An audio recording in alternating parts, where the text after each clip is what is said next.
ဒါတော့ခရမ်းသီးဟင်းလေးပါဗျာဒါခရမ်းသီးဟင်းချက်တယ်ခရမ်းသီးဟင်းကတော့တိတ်မထူးဆန်းပါဘူးထူးဆန်းတာလေးတစ်ခုပြကြတယ်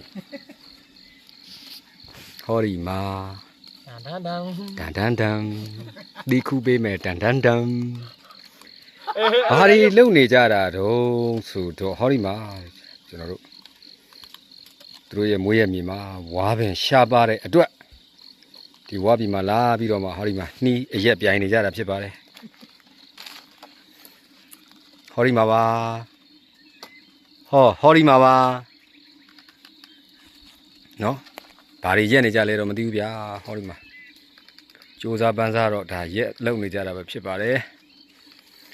ဟိုနောက်ကတော့ကိုဇော်ကြီးပါဟိုထဲမှာတရားပြနော်ဟောဒီဘက်မှာတော့ဒါကိုဖိုးလာပြီပါမဟုတ်ဘက်ပါအဲ့ဒီထက်မှာ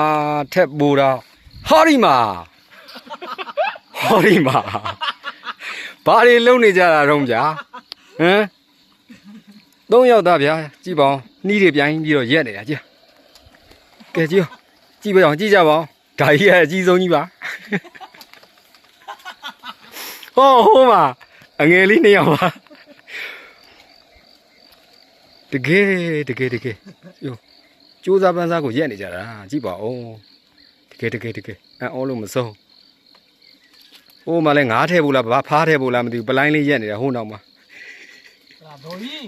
ငါမိမကိုကြီးရက်နေတာစောနာလေးပြောတော့ငရုတ်သီးမုံထဲဖို့ဆိုမဟုတ်လှပါရင်ကိုကြီးလောက်မှာမလှပါနဲ့ယူပြီးချင်းအေးအော်ဒီမှာပါဒါဒီဘက်ကကိုပိုက်ကြီးကဘာတွေရက်နေရလဲဗျာရောက်ရပေါက်ရကိုရက်နေတာဖြစ်ပါတယ်ဟိုးကိုစောကြီး